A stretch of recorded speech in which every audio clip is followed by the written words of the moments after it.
మామూలుగా ఈ చైర్స్ మీద కూర్చుంటే వ్యూ ఇలా ఉంటుంది అనమాట. చూడండి చాలా బ్యూటిఫుల్ గా ఉంది కదా. ఇక్కడ నుంచి ఒక 200 మీటర్స్ నడుచుకుంటూ వెళ్తే స్వీట్ లేక్ వస్తుందంట. ఆ స్కూటీ గాలికి ఎగిరిపోద్ది అనుకున్నా, నిజంగా అంత గాలి వచ్చింది. అంజనా బీచ్ కి సంబంధించి మార్కెట్ రోడ్డు. ఆ లేక్ లో వాటర్ కూడా చూడండి. అయ్యయ్యో వెళ్ళి సముద్రంలో కలిసిపోతున్నాయే. పార్కింగ్ దగ్గరికి వెళ్ళాలంటే దీని మీద జాగ్రత్తగా నడుచుకుంటూ వెళ్ళాలి, లేదంటే తమ్మని పడతాం. ఇదిగో నేను ఇందాక మీకు చెప్పాను కదా, రాకేష్ రెడ్డి అంట ఐ లవ్ ఇండియా రండి మనదే అని బోర్డు పెట్టున్నారు. హలో సంచారీస్, ఎలా ఉన్నారు? నేను మీ సింగిల్ సంచారి. Welcome to our YouTube channel. ఇప్పుడు నేనున్నాను నార్త్ గోవాలో. ఈరోజు నార్త్ గోవా మొత్తం ఎక్స్ప్లోర్ చేసేద్దాం. అలాగే నార్త్ గోవా ఎక్స్ప్లోర్ చేయాలంటే మనకి ముందు బైక్ రెంటల్ కావాలి కదా. కిందకి వెళ్ళేసి ఇప్పుడు నేను తీసుకున్న హోటల్ అంటే ఈ కోస్టాడీ హోటల్ వాళ్ళదే కింద బైక్ రెంటల్స్ ఉంది. వెళ్ళి మాట్లాడుకొని బైక్ తీసుకొని చలో స్టార్ట్ అయిపోదాం పదండి. వెదర్ రిపోర్ట్ చూసుకొని క్లియర్గా కనుక్కొని రండి, ఎందుకంటే 2 డేస్ నుంచి మాత్రం గోవాలో వర్షం మాత్రం దంచి కొట్టేస్తుంది. హోటల్ రిసెప్షన్కి అయితే వచ్చేసాం. ఇదిగోండి ఇక్కడే స్కూటీస్ ఉన్నాయి. ఇంకా ఒక మనిషి రావాలంట, వస్తే రెంట్కి తీసుకొని వెళ్ళిపోదాం.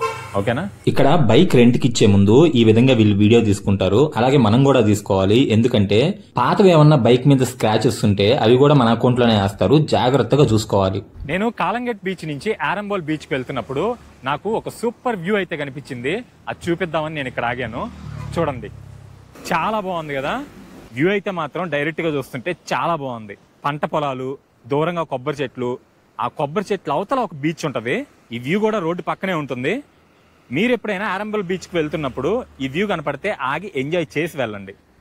సంచారీస్, ఇప్పుడు మనం వచ్చేసాం ఆరంబోల్ బీచ్ కి. చూడండి అసలు వర్షం అయితే చాలా బాగా పడింది, చాలా ఎక్కువ పడింది. వచ్చేటప్పుడు అలలు మాత్రం ఎగసెగసి పడుతున్నాయి. చూడండి ఒకసారి. ఆరంబోల్ బీచ్ లో ఇక్కడ మీకు సైన్ బోర్డ్ కూడా పెట్టారు చూడండి, డోంట్ క్రాస్ దిస్ లైన్ అని చెప్పేసి. స్విమ్మింగ్ ఈజ్ ప్రోహిబిటెడ్ అంట. 3 భాషల్లో రాసున్నారు. వ్యూ చాలా బాగుంది. అక్కడ మీకు దూరంగా కనిపిస్తుంది కదా, అక్కడ మొత్తం రిసార్ట్స్, మొత్తం క్లిఫ్ లాగా ఉందన్నమాట. మన వర్క్లలో ఎలా చూసామో అలాగే మొత్తం హట్టే అనమాట. అది రిసార్ట్ గా చేశారు. సో నేను ఇప్పుడు వచ్చింది ఏంటంటే అదిగో అక్కడ వెళ్తున్నారు కదా, అక్కడి నుంచి మనం ఆరంబోల్ బీచ్ లోకి వచ్చాం. ఒక్కసారి బీచ్ వ్యూ చూడండి సంచారీస్. రెడ్ ఫ్లాగ్, ఇక్కడ నుంచి స్విమ్మింగ్ అనేది చేయకూడదని చెప్తుంది. కానీ వర్షాకాలంలో వస్తే మాత్రం కెమెరాకేమో కానీ మీరు డైరెక్ట్ గా వస్తే మాత్రం బాగా ఎంజాయ్ చేయొచ్చు. కొంచెం మీరు అడ్వెంచరస్ అయి ఉండాలి, చాలా బాగుంటుంది. వర్షం అయితే మాత్రం బేబస్సంగా పడుతుంది. మొత్తం తడిచిపోయా నేనైతే. అంటే బీచ్ ని షూట్ చేద్దామంటే అస్సలు లైటింగ్ లేదు. ఇక్కడ మన తెలుగు వాళ్ళది ఒక బార్ అండ్ రెస్టారెంట్ కూడా ఉంది, రండి చూసేద్దాం. పవన్ కళ్యాణ్ ఫోటో కూడా ఉంది దాని మీద. ఇప్పుడే బాగా తడిచిపోయి లోపలికైతే వచ్చా. చూద్దాం అసలు బార్ అండ్ రెస్టారెంట్ ఎలా ఉందో చూద్దాం ఒకసారి. ఇదిగోండి మన తెలుగు వాళ్ళ బార్ అండ్ రెస్టారెంట్ ఇది. ఇందాక బయట చూపించాను కదా బోర్డు. క్రౌడ్ అయితే కంపారిటివ్లీ అంతకు ముందుతో పోలిస్తే ఇప్పుడు చాలా తగ్గిందండి. ఈ ఆరంబోల్ బీచ్ లోకి అయితే మన తెలుగు వాళ్ళు చాలా తక్కువ రావడం. కానీ వ్యూ అయితే మాత్రం అదిరిపోయింది కదా. అంటే దూరంగా సముద్రం, ఆ నల్ల మబ్బులు కలిసిపోయినట్టు చాలా బాగుంది. అలాగే ఈ బీచ్ ఒడ్డున రిసార్ట్లు కూడా ఒక 2-3 మన తెలుగు వాళ్ళే ఉన్నాయండి. కాకపోతే వాళ్ళు చెప్పడం ఏంటంటే ఈ ఏరియా వచ్చేసి చాలా కాస్ట్లీ ఏరియా అంట. ఏంటి, బాగా బీచ్ లో, కాలంగట్ బీచ్ లో 200-250 పెడితే సరిపోద్ది. కానీ ఇక్కడ ఏంటంటే 460-550 అలా ఉంటదంట బిర్యానీ. రష్యన్స్ ఎక్కువగా వచ్చి ఉండే ప్లేస్ అంట. అంటే సీజన్ వచ్చేసి నవంబర్, డిసెంబర్ లో స్టార్ట్ అవుతుంది. ఇప్పుడు ఆ కొండ ఉంది కదా, ఆ కొండ అవతలు ఉండేసి ఏంటంటే ఇంకో కొన్ని హిడెన్ బీచెస్ ఉన్నాయి. ఆ హిడెన్ బీచెస్ లోకి ఏంటంటే చాలా మంది ఇండియన్స్ కూడా అలౌ చేయరంట. ఎందుకంటే యూట్యూబ్ కమ్యూనిటీ గైడ్ లైన్స్ ఒప్పుకుంటుందా లేదా నేను ఇప్పుడు మాట్లాడితే. లేడీస్ ఇంకా అక్కడ అలా ఉంటారు, ఇంకా నేను చెప్పకూడదు అదంతా, ఇంకా వేరే విధంగా ఉంటారనమాట. సో అక్కడి నుంచి ఇక్కడికి నడుచుకుంటూ వస్తారు. వచ్చినప్పుడు ఏంటంటే మొత్తం ఈ బీచ్ లో బికినీలతోనే నడుస్తారు రష్యన్స్.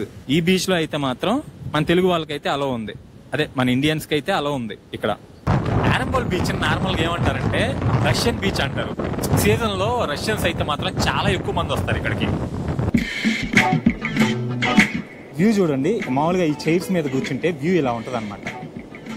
చాలా బాగుంది కదా. వావ్.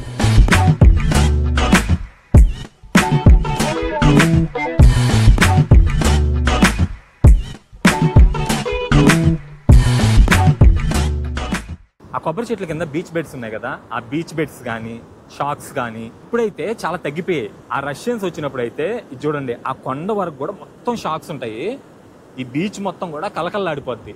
అది ఎప్పుడు మొదలవుద్దంటే నవంబర్, డిసెంబర్, జనవరి 3 నెలలు అయితే మాత్రం ఈ ఆరంబల్ బీచ్ మాత్రం కిటకిటలాడిపోద్ది. ఇప్పుడు కొంచెం వర్షం తగ్గింది కదా, ఈ బీచ్ మొత్తం నడుచుకుంటూ తిరుగుతున్నారు చూడండి. ఫ్యామిలీస్ అయితే మాత్రం చాలా మంది వస్తున్నారండి ఇక్కడికి. నిజంగా అంటే ఈ బీచ్ మొత్తం కంప్లీట్గా నడుచుకుంటూ, ఈ స్ట్రెచ్ మొత్తం నడుచుకుంటూ తిరగడమే, ఇంకేం లేదు. అక్కడ చూడండి ఐ లవ్ గోవా బోర్డ్. ఇదిగోండి ఇక్కడ మీకు జీప్ కనిపిస్తుంది కదా, ఇక్కడ ఎటువంటి ఇల్లీగల్ యాక్టివిటీస్ జరిగినా కానీ ఈ జీప్ రౌండ్స్ వేస్తూ ఉంటుంది ఇక్కడ. ఆరంబోల్ బీచ్ అనేది మామూలుగా మనం బాగా కాలంగట్టు అలా ఉంటామంటే కుదరదు. ఇక్కడ కొంచెం డీసెంట్గా బిహేవ్ చేయాలి, లేదంటే మాత్రం పోలీసులు వెంటనే అరెస్ట్ చేసేస్తారు. గుర్తుపెట్టుకోండి, ఆరంబోల్ మాత్రం కొంచెం జాగ్రత్తగా ఉండాలి. మళ్ళీ ఇప్పుడైతే మనం పార్కింగ్ ఏరియాకి వెళ్ళిపోతున్నాము. మళ్ళీ వర్షం స్టార్ట్ అయింది దేవుడా. ఇప్పుడు మనం ఆరంబోల్ బీచ్ పార్కింగ్ ఏరియాకి వచ్చేసాము. అదిగోండి అక్కడ ఉంది నా బైక్. సో ఇప్పుడు మనం ఎక్కడికి వెళ్ళిపోతున్నాం అంటే ఇక్కడ నుంచి 1 కిలోమీటర్ దూరంలో స్వీట్ లేక్ ఉంటుంది. నిజంగా చాలా బాగుంటుంది ఆ ఏరియా. స్వీట్ లేక్ కి వెళ్ళాలంటే ఇదే బీచ్ లో నుంచి నడుచుకుంటూ వెళ్ళొచ్చు. కాకపోతే సముద్రం మొత్తం కొంచెం ముందుకు వచ్చేసింది, నడవడానికి స్పేస్ లేదనమాట. సో ఇప్పుడు నేనేం చేస్తానంటే నా బైక్ తీసుకుని రోడ్డు మీదుగా కొంచెం ముందుకు తీసుకెళ్లి మళ్ళీ ఇదే బీచ్ లోకి వచ్చి నడుచుకుంటూ వెళ్తా. ఇందాక నేను ఆరంబోల్ బీచ్ లో నుంచి ఒక కొండను చూపించాను కదా, దాదాపు ఆ కొండ దగ్గరలోకి వెళ్లి నా బైక్ ని పార్క్ చేస్తా. ఇప్పుడు నేను ఆరంబోల్ బీచ్ నుంచి జస్ట్ ఒక 900 మీటర్స్ ముందుకు నడుచుకుంటూ వస్తే ఇక్కడ స్వీట్ లేక్ ఉంటదంట. సో ఇప్పుడైతే నేను అక్కడికి వెళ్తున్నా. దానికంటే ముందు ఈ వాటర్ని దాటాలి. నేను ఇందాక మీకు ఆరంబోల్ బీచ్ నుంచి దూరంగా ఒక కొండను చూపించాను కదా, ఆ కొండ ఇదే. వ్యూ చూడండి చాలా బాగుంది కదా. ఇక్కడ కూడా ఇక్కడ నుంచి ఎలా వెళ్ళాలో అర్థం కావట్లా స్వీట్ లేక్ కి. అంటే దారి ఏమో ఇటే చూపిస్తుంది, ఇక్కడ మొత్తం రెస్టారెంట్స్ ఉన్నాయి.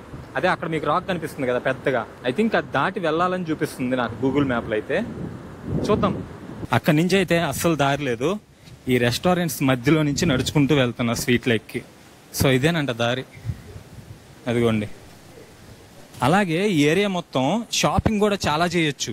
ఇదిగోండి షాపింగ్ థింగ్స్ కూడా చాలా ఉన్నాయి ఇక్కడ. నేను ఇందాక చూపించాను కదా ఆరంబోల్ బీచ్ దగ్గర నుంచి ఒక రాక్ ఉందని చెప్పి, ఆ రాక్ దగ్గరికి నడుచుకుంటూ వచ్చా. చూడండి చాలా బ్యూటిఫుల్ గా ఉంది కదా. ఇక్కడ నుంచి ఒక 200 మీటర్స్ నడుచుకుంటూ వెళ్తే స్వీట్ లేక్ వస్తుందంట. అంటే నేను వినడమే కానీ చూడలేదు స్వీట్ లేక్ ఎప్పుడు. సరే ఇప్పుడైతే వెళ్ళిపోదాం. సో అడ్వెంచర్ అయితే అడ్వెంచర్, నాకు నిజంగా అడ్వెంచరే. అసలు ఎలా వెళ్ళాలి ఏంటి అనేది ఏం తెలియట్లా. పక్క నుంచి దారి లేదు, కాకపోతే ఇటు చూపిస్తుంది. ఇక్కడ ఏ పావులు ఉన్నా కానీ రిస్క్ మామూలు రిస్క్ కాదు ఇదంతా. అబ్బా ఏదో దిగింది కాల్లో. చిన్నగా ఆ రాక్స్ మొత్తం దాటుకొని వచ్చాను. చిన్న బీర్ బాటిల్ ముక్క అనుకుంటా కాల్లో గుచ్చుకుంది. బ్లడ్ అయితే మాత్రం దెబ్బ గారిపోయింది. ఇదిగోండి వచ్చిన తర్వాత అయితే స్వీట్ లేక్ దగ్గర రెస్టారెంట్స్ కూడా ఉన్నాయి. ఇక్కడ మీకు దూరంగా కనిపిస్తుంది కదా, అదే స్వీట్ లేక్. ఆ లేక్ లో వాటర్ కూడా చూడండి. అయ్యయ్యో వెళ్ళి సముద్రంలో కలిసిపోతున్నాయే. సరే ఇప్పుడైతే మనం ఆ లేక్ దగ్గరికి వెళ్ళిపోదాం. ఇది ఎలా దాటాలో ఏంటో ఫోర్స్ఫుల్ గా వస్తున్నాయి. వా, ఈ వ్యూ కోసం ఎంతైనా కష్టపడొచ్చు అనిపిస్తుంది. చూడండి లేక్ వ్యూ చాలా బాగుంది కదా. ఈ లేక్ ఒడ్డునే కొబ్బరి చెట్లు. ఆ వ్యూ అయితే మాత్రం ఈ లేక్ వెనకాల మొత్తం కొండ, పచ్చటి కొండ. వావ్ సూపర్ గా ఉంది. కొంచెం ఎండగానే వచ్చుంటే ఇంకా సూపర్గా ఉండేది చూడడానికి. ఇప్పుడు నేను డైరెక్ట్గా చూస్తున్నాను కదా, డైరెక్ట్గా చూస్తున్నప్పుడు మాత్రం ఎండ లేకపోతేనే బాగుంది అనిపిస్తుంది. చాలా బాగుంది లేక్ అయితే మాత్రం.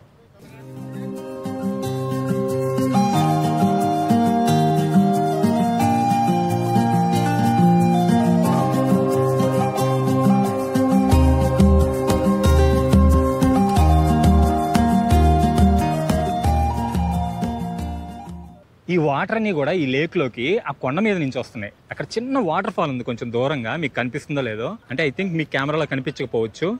బీచ్ ఒడ్డున ఈ కొబ్బరి చెట్లు, ఇలా చూస్తే బీచ్ వ్యూ మాత్రం అదిరిపోయిందండి. ఈ ఆరంబోల్ బీచ్కి రష్యన్స్ ఎందుకు వస్తారో నాకు ఇప్పుడు అర్థమైంది. ఇందాక నేను మీకు చూపించాను కదా, అంటే ఇంత ఉప్పు సముద్రం పక్కన మీకు తీయటి నీరు. మనం చాలా కష్టపడి నడుచుకుంటూ వచ్చింది ఈ లేక్ కోసమే. స్వీట్ లేక్లో చాలామంది బాత్ కూడా చేస్తున్నారు చూడండి. నాకైతే స్విమ్మింగ్ రాదు, సో నేనైతే దిగాలనుకోవట్లేదు. ఆరంబోల్ బీచ్ కంటే కూడా ఈ స్వీట్ లేక్ నాకు చాలా బాగా నచ్చింది. గోవాలో ఇంత మంచి లొకేషన్ ఉంది. ఇక్కడ మనకి చిల్ అవ్వడానికి చైర్స్ కూడా వేస్తున్నారు చూడండి. ఇదంతా రెస్టారెంట్ వాళ్ళు అరేంజ్ చేసిందే. ఆ రెస్టారెంట్లోకి వెళ్ళేసి బీర్లు తెచ్చుకోవడం, ఇక్కడ కూర్చోవడం, తాగడం, ఆ లేక్లో మునగడం, ఆ లేక్లో ఈత కొట్టడం, అలా చిల్ అవ్వడం, ఇదే అన్నమాట ఇక్కడ చేసేది. వర్షం అయితే గట్టిగా పడేటట్టుంది. సో ఇప్పుడైతే మనం అంజనా బీచ్కి వెళ్ళిపోదాం. ఇక్కడ ఉన్నాయి కొన్ని రెస్టారెంట్స్ అయినా కానీ ఇక్కడ షాక్స్ వేసారు చూడండి. ఈ బీచ్ బెడ్స్ మీద కూర్చొని చిల్ అవుతా ఈ వ్యూ చూస్తుంటే మాత్రం భలే ఉంటుంది కదా. ఈ ప్లేస్ కి ఏంటంటే రష్యన్స్ ఎక్కువ మంది వస్తారు, అందుకే ఈ బీచ్ ని ఆరంబోల్ బీచ్ అని కంటే కూడా రష్యన్ బీచ్ అని ఎక్కువ అంటారు. ఇందాక వచ్చిన దారి అనుకుంటే ఈ దారి పెద్ద గుహల్లోకి ఉంది. ఇప్పుడు దీంట్లో నుంచి వెళ్ళాలి మనం. ఇక్కడ కూడా ట్రెక్కింగ్ తప్పట్లా. అబ్బా వర్షం పడి జారుతుంది ఇక్కడ, కానీ ఈ దారే బెటర్ ఆ దారి కంటే కూడా. అడ్వెంచర్ చేయాలి ఈ లేక్ వ్యూ దగ్గరికి రావాలంటే. జారామా ఈ క్లిఫ్ మీద నుంచి కింద ఉంటాం. ఈ బ్రోనే నాకు మళ్ళీ దారి చెప్పాడు, థ్యాంక్ యూ బ్రో. ఇప్పుడైతే మనం మన స్కూటీ దగ్గరికి వెళ్ళిపోయేసి స్కూటీ తీసి అంజనా బీచ్కి వెళ్ళిపోదాం. సంచారీస్, ఇప్పుడు నేనున్నాను అంజనా బీచ్ లో. చాలా బాగుంటది బీచ్ అయితే మాత్రం, చూపిస్తా ఉందండి.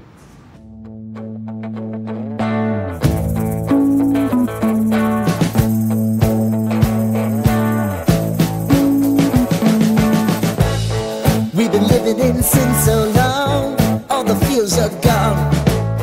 Fella stopped me on the street last night, said everything's alright.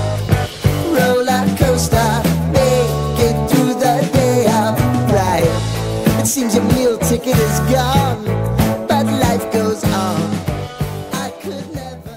అలాగే ఆరంబోల్ బీచ్ నుంచి ఇక్కడికైతే మాత్రం ఫుల్గా దడిసిపోయి వచ్చేటప్పుడు ఆ స్కూటీ ఎలా వచ్చిందో గాలికి, ఆ స్కూటీ గాలికి ఎగిరిపోద్ది అనుకున్నా. నిజంగా అంత గాలి వచ్చింది. ఆ చపోరా రివర్ అని ఒకటి ఉంటది, ఆ రివర్ మీద అయితే మాత్రం అసలు ఎక్స్పెక్ట్ చేయాలి, అంత గాలి వచ్చింది. ఓకే, ఇలా తడిచి మీకు మాన్సూన్లో ఎవరు రానప్పుడు ఈ గోవాని ఇలా చూపిస్తున్నాను కదా. నాకు మీరు చేసే హెల్ప్ ఏంటంటే ఈ వీడియో మీకు నచ్చితే లైక్ చేసి, అలాగే మీ ఫ్యామిలీకి ఫ్రెండ్స్కి మన వీడియోని షేర్ చేసి, మన ఛానల్ని మాత్రం ఖచ్చితంగా సబ్స్క్రైబ్ చేసేయండి. ఓకేనా? చేశారా? చేసేయండి. అసలు సముద్రంలో కలిసిపోయినట్టుంది కదా ఈ రాక్. ఈ రాక్ మధ్యలో నుంచి చిన్న చిన్న క్రాబ్స్ వస్తున్నాయి, కాళ్ళ మీదకి ఎక్కాయంటే మాత్రం కుట్టి పడేస్తాయి. నిజంగా ఆ సైడ్ చూడండి ఒక కొండ, ఆ కొండ దగ్గర నుంచి ఇదిగోండి ఈ స్ట్రెచ్ ఉంది కదా, ఇప్పుడు నేను మీకు చూపిస్తున్నాను. ఈ స్ట్రెచ్ మొత్తం నార్మల్గా నడుచుకుంటూ తిరుగుతారు. సో ఇప్పుడు ఎటువంటి కదలికలు లేవు, అసలు లేరు. చాలా మంది తగ్గిపోయారు. ఎక్కడో ఒకరు ఉన్నారు. మాన్సూన్లో అడ్వెంచర్ చేద్దామని వస్తారు కదా, వాళ్ళు మాత్రం ఉన్నారు. అదిగోండి అక్కడ కనిపిస్తుంది కదా దూరంగా కొండ, ఆ కొండ దగ్గర నుంచి వెనకాల కొండ వరకు మొత్తం అంజనా బీచ్. ఈ స్ట్రెచ్ మొత్తం షాక్స్, బీచ్ బెడ్స్, అసలు మా నార్మల్గా ఉండదు. కానీ ఇప్పుడు ఏమన్నా ఉన్నాయా? ఏం లేవు. 90% రెస్టారెంట్స్ క్లోజ్. సో మాన్సూన్లో వస్తే ఇలా ఉంటుంది అనమాట. ఆ రెస్టారెంట్లో కూర్చొని అయితే బీచ్ వ్యూని ఎంజాయ్ చేయొచ్చు. కొన్ని ఉన్నాయి రెస్టారెంట్లు, అన్నీ కూడా లేవు. వాళ్ళు కానీ ఇక్కడ బీచ్ బెడ్స్, షాక్స్ వేసారంటే మొత్తం కొట్టుకెళ్ళిపోతాయి. అది చూడండి.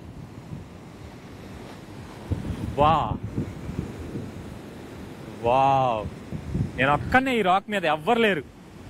రాక్ మీద బీచ్ వ్యూ కాకుండా ఇక్కడ చూడండి. ఈ సముద్రం ఏంటంటే దూరంగా ఆ మబ్బులు, ఈ సముద్రం రెండు కలిసిపోయినట్టుందనమాట చూస్తుంటే. మాన్సూన్లో ఏదేమైనా కానీ కొంచెం అడ్వెంచర్గా ఉంటుంది, కానీ అంటే మనకి ది బెస్ట్ ఎక్స్పీరియన్స్ దొరుకుతుంది. ఇక్కడ వాటర్ ఉన్నాయి కదా, పైనుంచి వచ్చాయి అనుకుంటున్నారా? కాదు, ఈ రాక్కి మొత్తం హోల్స్ ఉన్నాయి. ఈ హోల్స్లో నుంచి మధ్యలో లేస్తున్నాయి వాటర్. దీని కింద కూడా అలా వెళ్తా ఉంటాయి. మొత్తం నాచు పట్టేసింది బండల మీద అంతా.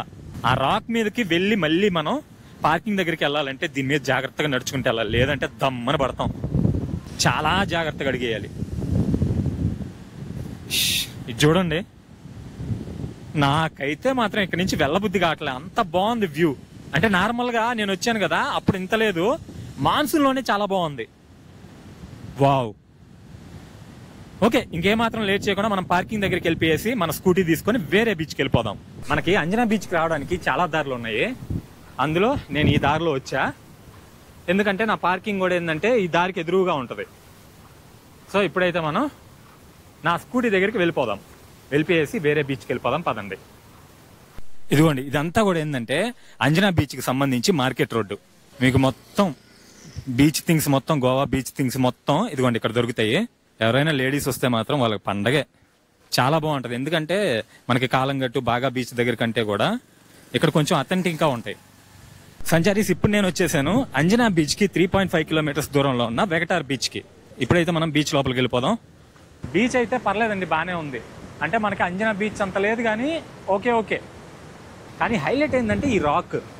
మనకి అంజనా బీచ్లో జల్లేడ్ రాక్ ఎలాగో ఇక్కడ ఉండేసి సాలిడ్ రాక్ ఉంది.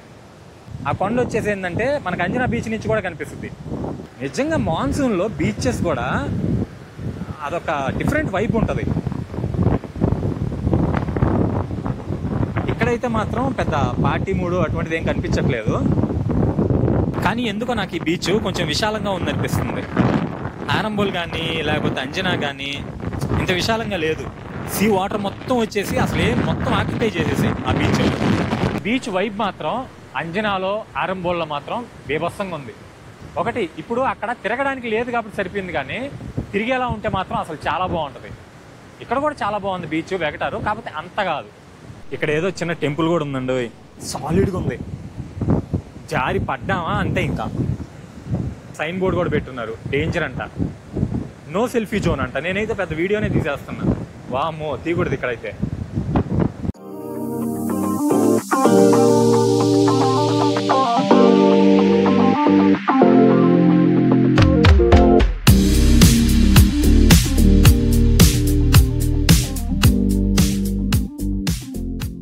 ఇప్పుడైతే చీకటి పడిపోతుంది కాబట్టి ఇంతటితో ఈ బ్లాగ్ క్లోజ్ చేస్తున్నాను. రిమైనింగ్ వచ్చేసి నాకు బాగా బీచ్, కాలంగట్టు నా రూమ్ పక్కనే కాబట్టి అక్కడి నుంచి కాండోలం బీచ్ అంటే అవి పార్ట్ 2లో చూపిస్తాను. ఈ వీడియో మీకు నచ్చినట్లయితే ఏం చేయాలో తెలుసు కదా, ఒక లైక్ చేసి మీ ఫ్యామిలీకి ఫ్రెండ్స్కి షేర్ చేసి అలాగే మన ఛానల్ని ఖచ్చితంగా సబ్స్క్రైబ్ చేసుకోండి. వేరే నార్త్ గోవా వీడియోతో మళ్ళీ కలుస్తాను. బాయ్.